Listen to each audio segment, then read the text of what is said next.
Good afternoon. Thank you for joining us today. The Chiefs and I will provide an update on the weekend's events and the city's preparations going forward. I really appreciate your patience, particularly as we continue to respond to the dual crises of COVID-19 pandemic and the state in Seattle, downtown, and across the nation. We're apologize to the press that we're still not at a point where we can meet in person, although many of you may prefer that. I also am happy to announce on June 1st the year is almost half over. I want to start again with an acknowledgement and a reminder so it is not lost in all of the press coverage over the last 3 days that at the core, the most important part of these events was what happened to George Floyd and how his murder resonated through decades of unjust treatment for black and brown people in America, and particularly for African Americans. I will say I was able to watch just briefly today as his brother visited the site of his murder, and it was heart-wrenching to see him have to do that. And jarring again that it has been confirmed that Mr. Floyd died of asphyxiation and that his last words were, "I cannot breathe, I can't breathe." So the anger, the grief, and the call to justice are real and they are justified. We must continue to examine, and now must more deeply examine, the impacts of racism. We have to do it honestly, and we have to recognize its impacts on all systems: education, healthcare, life expectancy, economic opportunity, every part of our lives.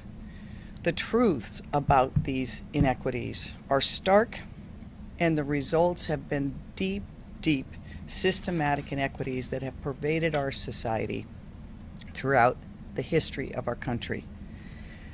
I want to emphasize that the message of protesters here and across the nation that we need to be honest about that and need to do better to dismantle structural racism and end police violence was not and could not be drowned out by the acts of looting, destruction, and violence. As I said before, I believe the messages of love, peace, and justice are more enduring than division and destruction. I also want to recognize our police officers and our firefighters have worked long hours under very difficult circumstances trying to protect our city and its residents. Seattle Police Department has made tremendous progress since I investigated them as U.S. Attorney and helped negotiate the consent decree they have been under for almost 10 years. These gains are due to their hard work, but also the hard work of community and our Chief of Police. But it doesn't mean we're done. Chief Best and I have made consistently clear that the only way the Seattle Police Department can lead the way on 21st century policing is if there's a culture of continuous improvement and examination, and I'm proud of the reforms and her insistence on such a culture. For decades, I've been fighting to reform the criminal justice system and have worked around police reforms. One way that we ensure reform is to make sure that we actually hold people accountable in a transparent way.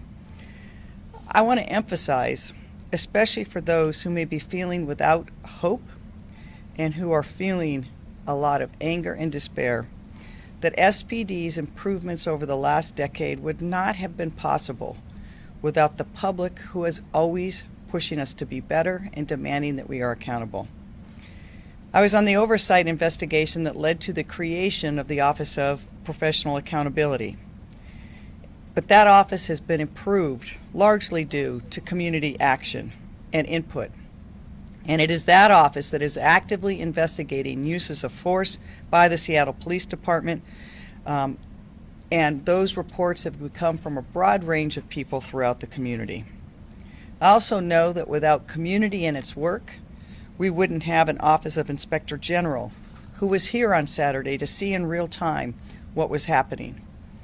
Please know that the voice of community is and always will remain an important component of holding every part of government accountable, including our police department. I want to recap this weekend's protests and timeline. On Sunday, we saw significantly more peaceful demonstrations and noted a decrease in violence, property destruction, and theft, particularly when compared to Saturday. However, in Seattle and in other cities, we did see property destruction. We saw property destruction and looting in Bellevue and Tukwila in Renton, and we also saw some acts of violence.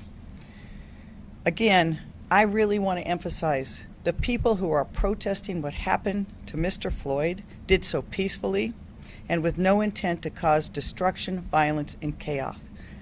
They came together to express their mutual grief and trauma, to demand better action by their government and their police departments. And I am grateful to them and to all who continue to do what they need to do to keep this at the forefront of our minds in this city and across America. I want to remind all of those who seek to continue to gather in Seattle that if you are here to protest, we will protect you. It is your right. But if you are here to engage in chaos and destruction, your actions will not be tolerated. Chief Best and I acknowledge that as we react to the situation in real time, we have needed and will continue to need to make decisions as it relates to circumstances like Saturday's curfew.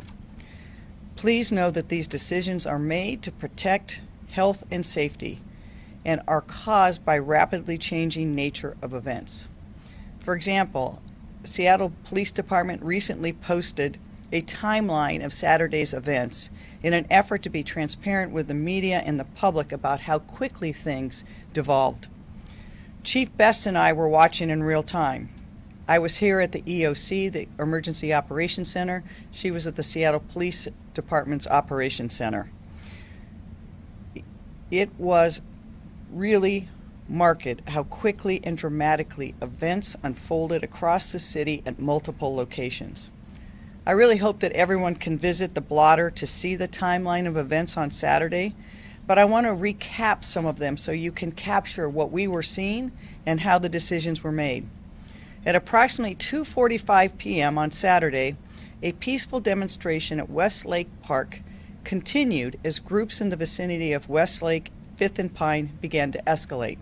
As I said before, the protesters who came to Westlake Park in the thousands did so peacefully. It does not mean that their message was not expressing dissatisfaction with the city, with police, and with injustice. But they acted peacefully. At approximately 3:55 p.m., literally in a matter of minutes, there were multiple fires and Molotov cocktails being thrown. At the same time, demonstrators were marching on the highway into oncoming traffic. And a few minutes later, there were reports of assaults on officers, accelerants being poured at the SPD headquarters, and crowds gathering.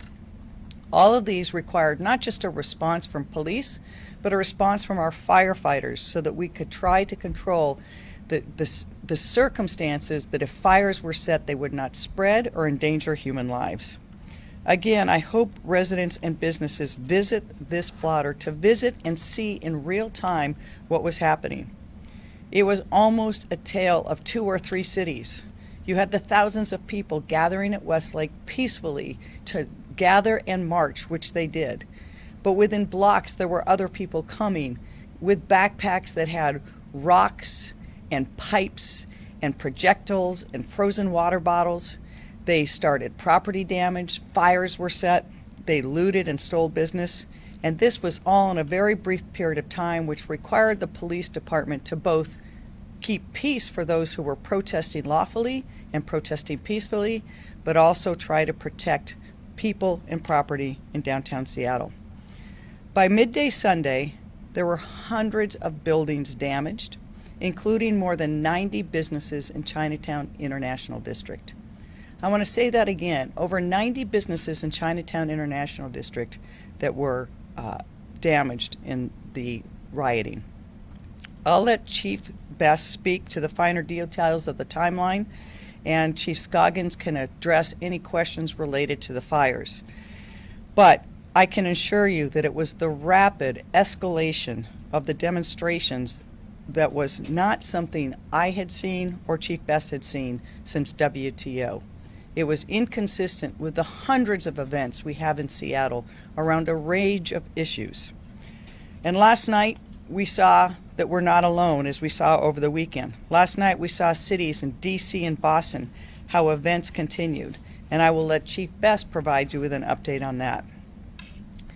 Because some violence, property destruction, and theft continues in parts of the city, and there are threats of such actions, there will be another citywide curfew from 6 p.m. tonight till 5 a.m. tomorrow.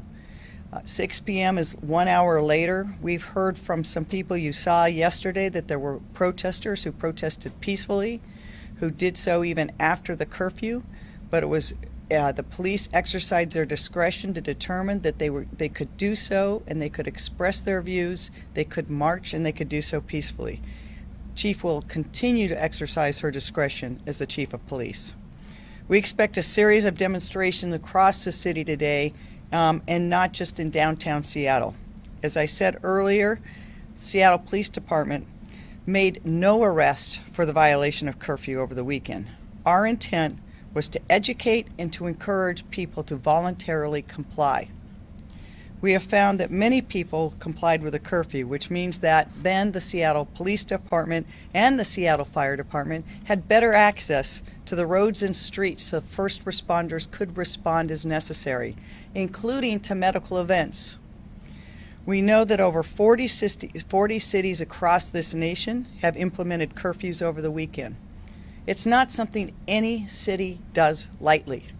We are proud of our heritage for the ability to publicly gather and to be out and form society and community. But we also need to take into account the very real public health and safety implications as we see them. This morning, Chief Best and I discussed the plans to continue to allow peaceful demonstrations and to protect our city from violence, looting, and chaos. Both of those are mutual obligations. We have a duty to protect people who are exercising their First Amendment rights, and if they're doing it peacefully. We also have a duty to protect those people and other people and property from the acts of violence and looting. When the Chief of Police says to me as mayor, I need a curfew to protect the residents and keep our community safe, I believe and trust she is the person in the best position to make that decision. There's a reason that our city charter puts the Chief of Police in charge of public safety in our city.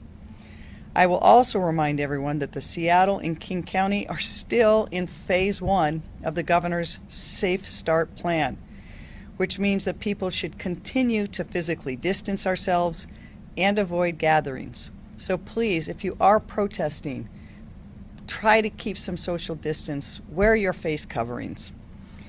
I also want to remind people that there is a way for you to lodge complaints if you believe that you've witnessed a Seattle police officer acting with undue force or against regulations. I'll reiterate, the Chief and I are proud of our department, but part of that pride comes from knowing we have a system to hold people accountable. Some of you know that I, again, led the investigation that led to the consent decree, and before that was on an oversight body that created the OPA. Trust between law enforcement and community is essential. It can be lost by the actions of just one officer. And if we didn't know that, we have seen that so starkly in the last 4 days as cities across this nation are racked in what we are seeing because of the actions of 4 officers in Minneapolis. I want to tell you, please, if you experience or witness something that you believe is inappropriate, contact the Office of Police Accountability. We have heard a tremendous amount of support for our officers and the hours that they and the firefighters have put in. But we've also received many questions, both from the public and members of the media, about instances of force that they believe might have been undue force. The Chief and I and every supervisor at the Seattle Police Department take these seriously. Our accountability system allows the Office of Police Accountability to conduct an independent investigation of those incidents. And I can confirm that OPA is investigating incidents from over the weekend. I also want to take this moment to express my gratitude for Director Meyerberg at OPA and Inspector General Judge. You don't see it, but they've been working around the clock too. These types of events put more work on their shoulders because of their obligation to the public to be independent overseers of our department. We all want our city to be safe for people to express their First Amendment rights and safe for everyone else. Those things can and should and must exist together. Now I'll turn it over to Chief Best, who can ask any questions, and then Chief Scoggins will address questions. We'll then take questions after that. I just have to say one last thing again. I could not be more grateful for the work of the two chiefs standing with me today. Their work over the last 5 days truly has been nonstop, and their wisdom and advice they've been able to give me and what I've seen them be able to accomplish, everyone in the city should have a lot of pride in their work and the work of their teams at the Seattle Fire Department and Seattle Police Department. And with that, Chief Best, I'll give you the floor. Thank you, Mayor, very, very much for your words. You've covered a lot of the events and what happened over the course of the weekend. I don't need to add a lot to that. I will say that earlier today, I was at a press briefing with Chief Scoggins, and we talked about, the horrific murder of George Floyd and how it affected us as a nation, as a state, as a country, and as a city, but more importantly, how it affected us as members of the community, people who love Seattle. I grew up in this area. Chief Scoggins is a transplant, but we're both folks who personally have family members who are African American, like ourselves, who we feel the pain and the rage that can come when people feel like there is just indiscriminate racism that affects the daily lives of people and the people that we know and love. So we came to it with a very personal perspective. I can tell you that, like the mayor said, we believe that people can come to the city, they can demonstrate, they can protest, they can express their freedom of speech, and they can do so in a way that's peaceful and that gets their message across. And so many thousands of people came to the city of Seattle and tried to do just that. And we had officers lining the streets, willing and able and wanting to help them to do just that. Unfortunately, we had a whole nother segment of folks who showed up with nothing but criminal intent on their mind. They are not here to support the efforts and the will of the people who want to express themselves. They were only here to do bad deeds. They broke down windows, they broke into stores, they stole and looted property, they assaulted officers, they threw rocks, they threw bottles, they graffitied buildings. This is not what people who are trying to express their opinion do. This is what criminals do. So we have to differentiate between the two. I wholeheartedly respect the folks who want to come out and exercise their First Amendment free speech rights. I really believe that this is a time of reconciliation and a time of acknowledging, the past and looking toward the future. As the mayor mentioned, when we talk about reform, we are looking ahead to a future of innovation and a future of making good decisions and examining what we can do better in the future. The events of the past week, they shattered really an already divided nation. But one thing that we can all agree on is that George Floyd should not have died. His death was unacceptable, and it will be handled at one point by the criminal justice system in Minnesota. However, we here in Seattle, we need to move forward with healing here and now. I have officers who are working day in and day out to protect the rights and the freedoms of people who want to express themselves. And we have people who want to come out and do it. We should be able to do that. But what we can't have is people coming into this city and literally tearing it up. And it is a horrible thing to see. My heart breaks when I saw all of the damage that happened.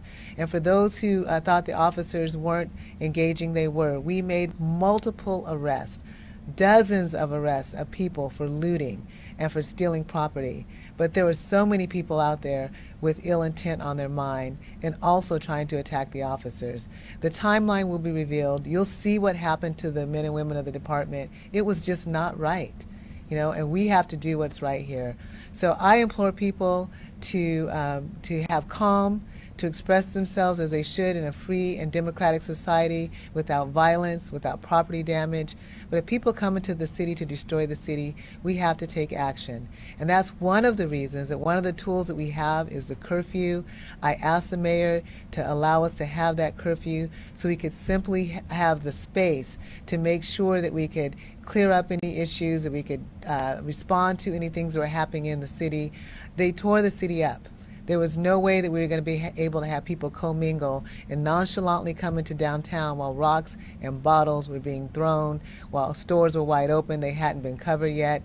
We needed to have time to have reconciliation, to clear out the city, to make it safe for everybody. And we need more time to do that. We still have a number of demonstrations that are occurring. We know that people who have ill intent are hijacking those demonstrations. They're doing property damage. They're assaulting our officers. So we need to have the space to have the tool of a curfew. And as was mentioned earlier, cities all across the nation are doing the same thing. This is an emergency order. This is not something we want to do all the time and oppress people and not have them be able to exercise their free speech and be here. But we are in a state of emergency. Millions of dollars of property damage, officers being assaulted. And so for those reasons, I've asked the mayor to continue the curfew, and we'll take it on a day-by-day basis, but it is really important for public safety. Thanks. Chief Scoggins?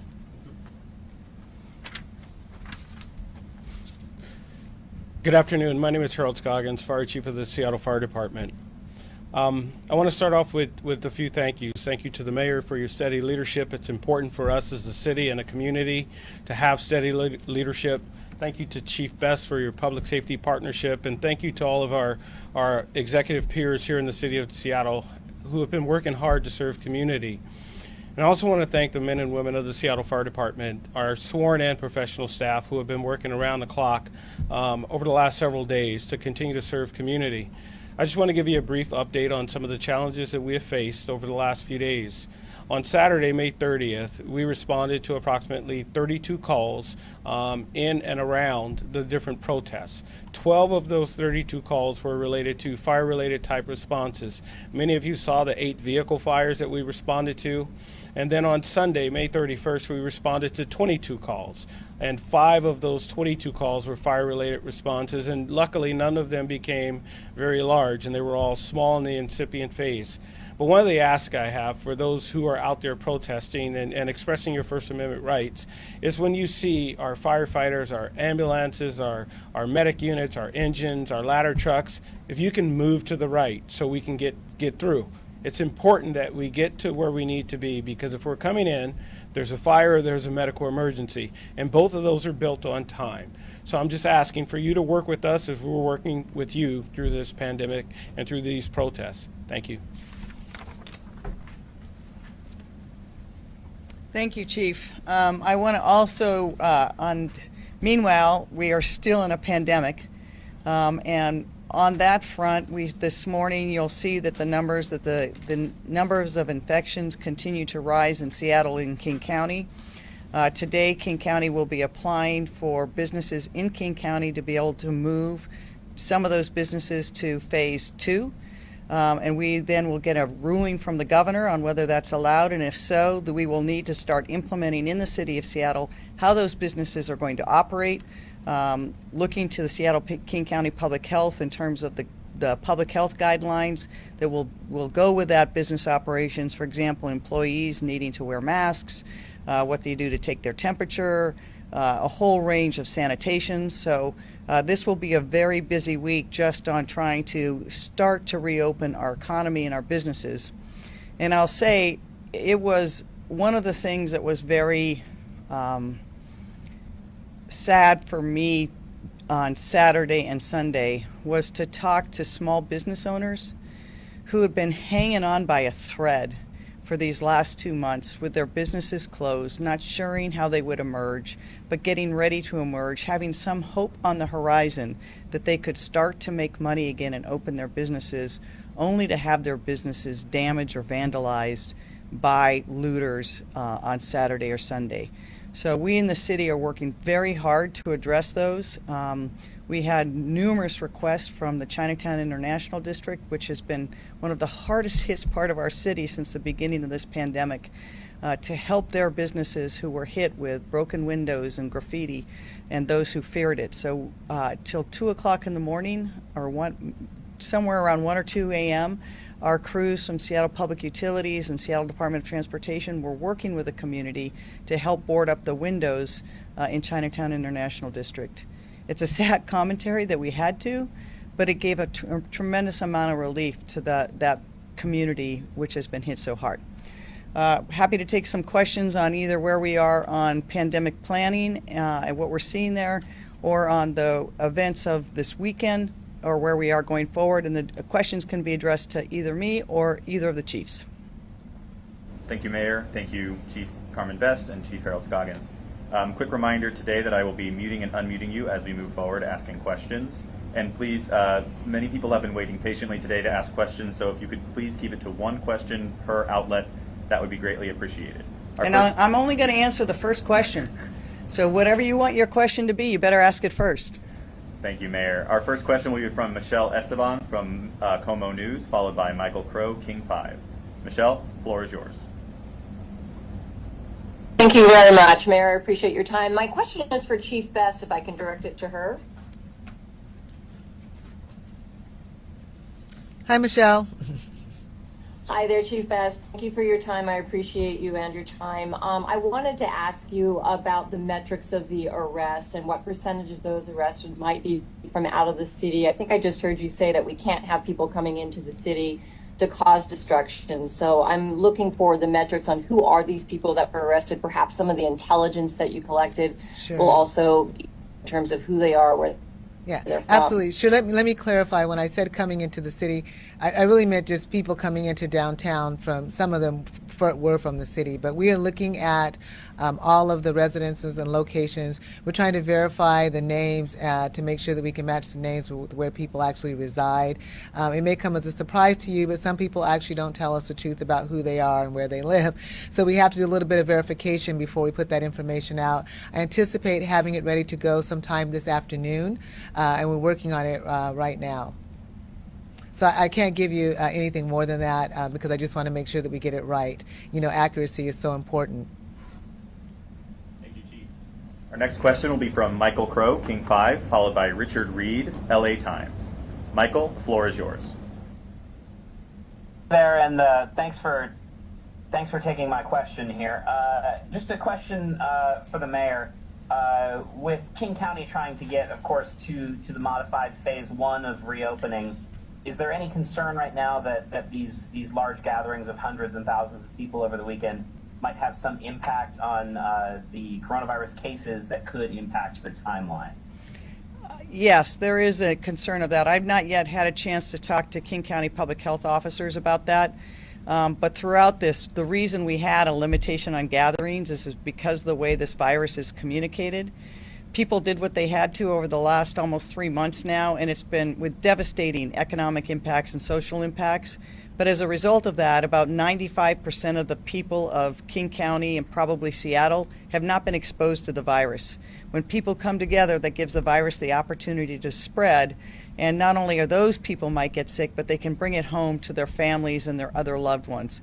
And so I would urge people, again, if you're going to gather, please try to keep your social distance. Please try to wear face coverings and try to limit your physical contact with people. It's anathema to how you protest and organize, but the pandemic is real. And following these events, for people who have been in those large crowds, please, if you start to experience any of the symptoms that are related to COVID, please get to a healthcare practitioner so you can report it, and if necessary, get tested. It is going to be the only way we move forward as a city and a county and a state is if we can control the number of infections and don't overrun our healthcare system. And so people can communicate the disease even before they know they're sick. And it's so important for people to get immediate attention and testing so that people around them that they've had contact with can also be reviewed for their symptoms and tested if necessary, and that people can be isolated so they don't give COVID to other people.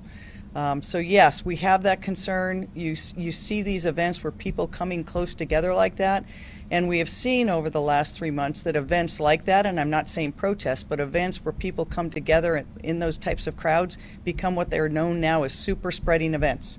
And we've seen it from beaches to spring breaks to other types of events. So we're very hopeful that doesn't happen, but we truly do want to urge anyone who was in the crowd, just having a face covering does not protect you.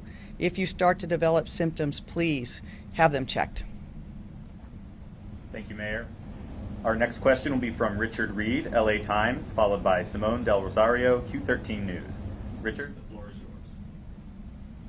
It's a question for Chief Best. The mayor described these men arriving with backpacks full of weapons and so on. I realize it's difficult for you to say, as you said, the facts are still coming out and it is an ongoing investigation, but what more is known about these people currently and others who are responsible for violence? Are you seeing Antifa or far-right organizations? Is there any indication that groups might be coordinating with other cities?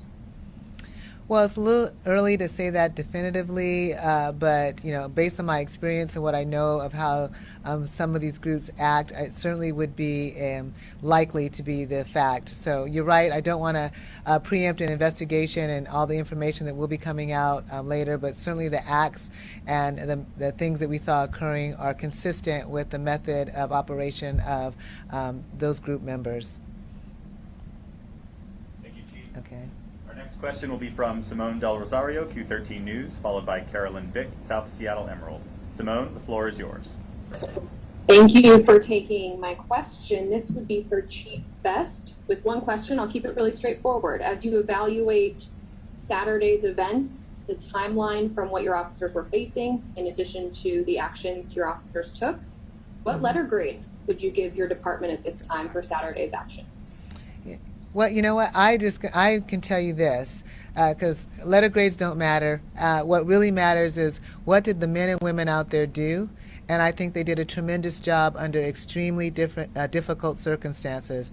As a mayor listed in the timeline, it was really quite difficult. If you can imagine, and many of your reporters were out there, I'm sure they can tell you, rocks and bottles, lasers in their eyes, urine, feces, accelerants on buildings. It was really difficult. Thousands of people out there, with nothing but ill intent, and it was directed specifically at the police officers. So that was really trying. So I think that anyone facing that and getting through that day, and this city did a great job. We had a number of departments working together under the leadership of our mayor, with in partnership with our fire department and other city departments. It wasn't a perfect day, but we did a lot better than a lot of other places. Look around the nation. We didn't have buildings burnt to the ground. We didn't have people shot. Nobody died. And so even that was a success in a lot of ways. So rather than give a letter grade, I would just say I'm completely honored and humbled to be a part of an organization where the men and women stepped up and did their job under tremendously difficult circumstances. Thank you, Chief. Our next question will be from Carolyn Vick, South Seattle Emerald, followed by Deborah Horn, Cairo 7. Carolyn, the floor is yours.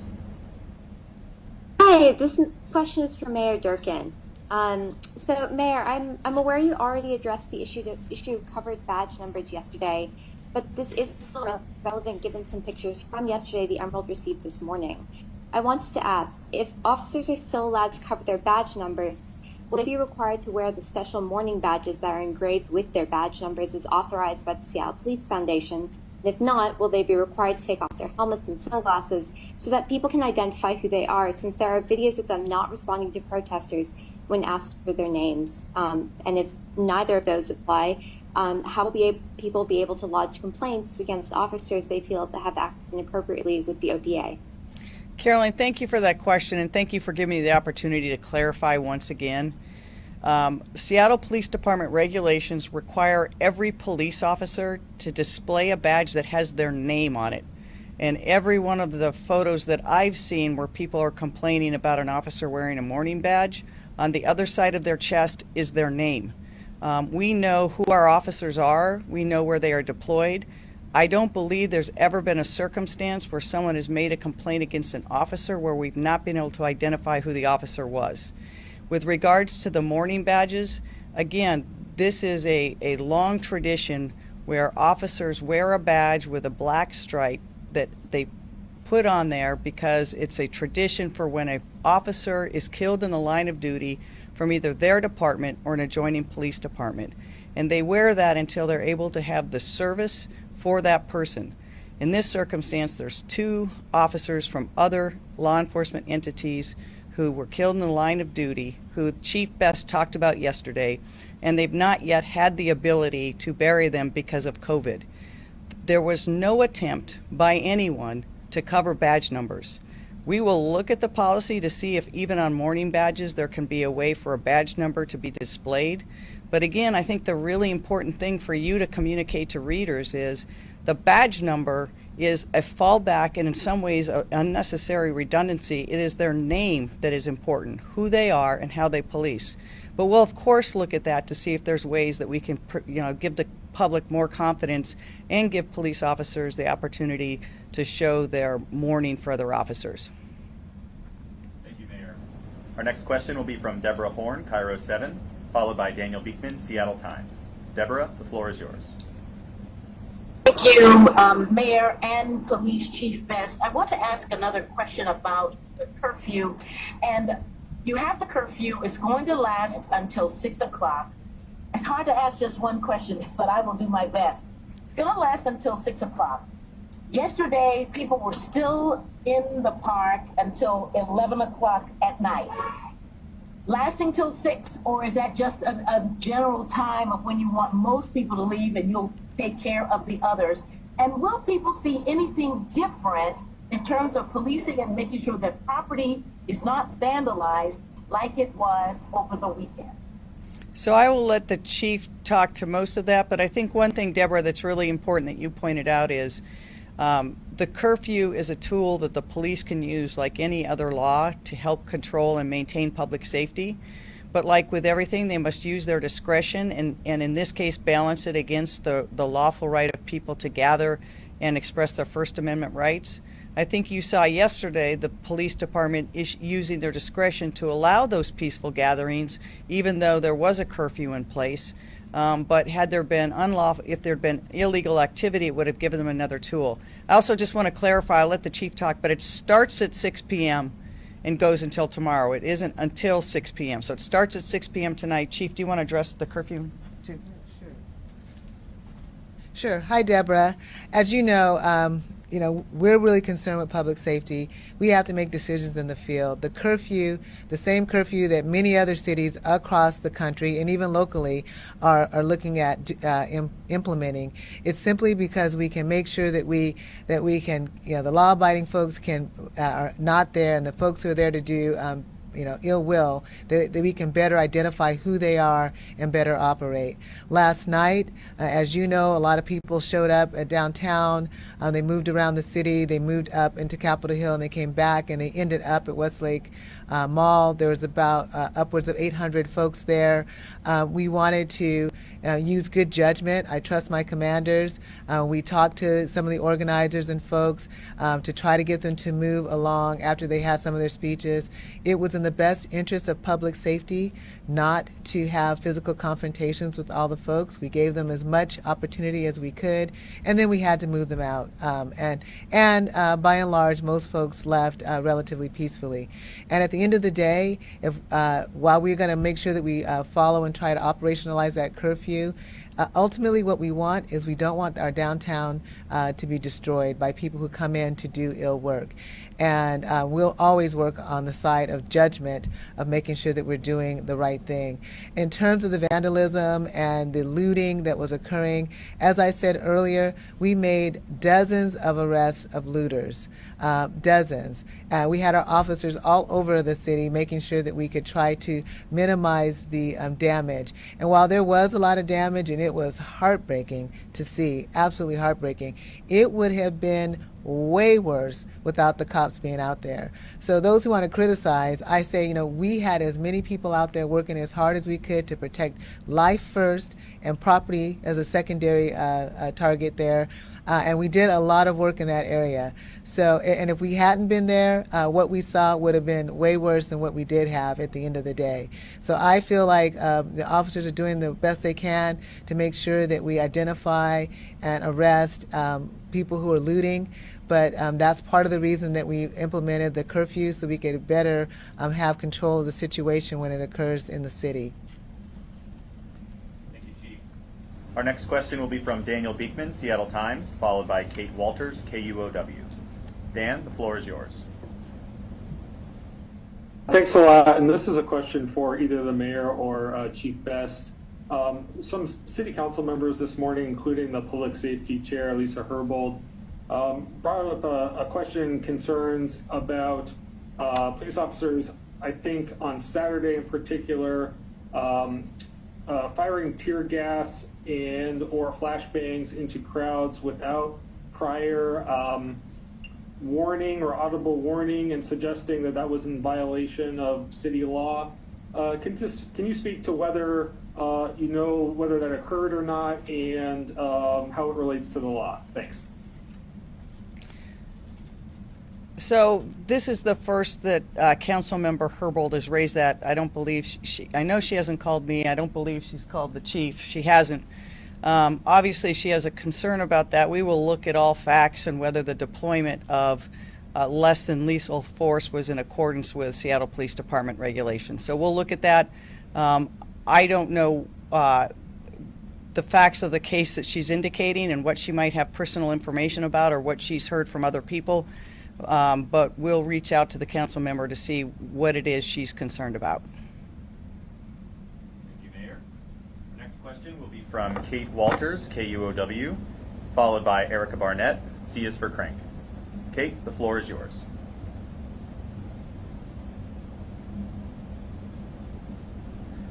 Okay, Kate, we will circle back to you. Erica, you will be our next question asker, followed by Steve Militich, Seattle Times. Erica, the floor is yours.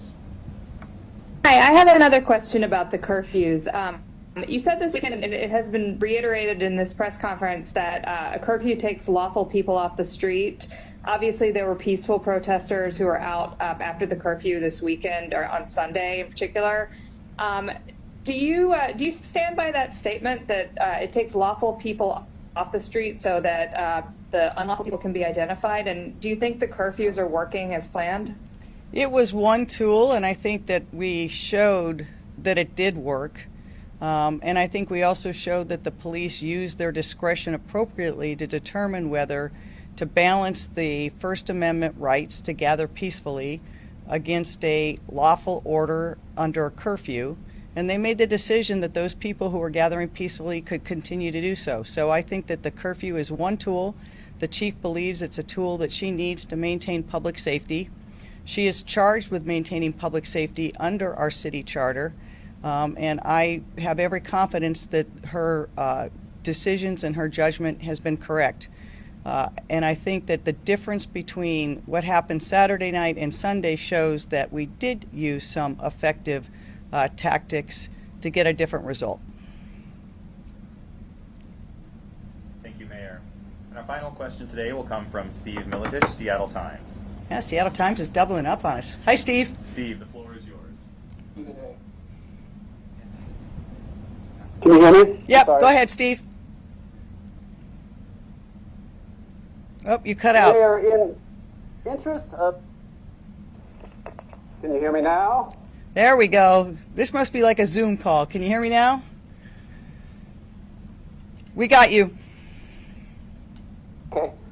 Madam Mayor, in the interest of community healing, would you consider bringing together community leaders, SPOG, and anyone else you feel would be helpful, and withdraw a motion currently before the U.S. District Court and try to reach some kind of community consensus on police accountability?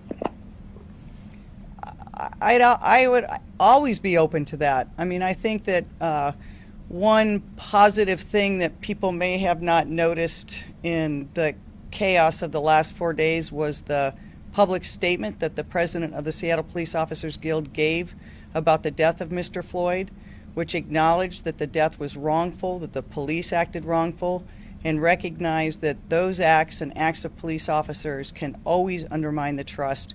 And it's their obligation as police officers to regain that trust, not through words, but through actions. So I believe that reconciliation is a really important thing for healing. As you know, the Community Police Commission was an attempt to try to have a formal body that had that kind of dialogue, so that specifically included members from the Police Officers Guild and the Police Management Union, as well as community. We know we need more dialogue than that, so I think that that is a good idea.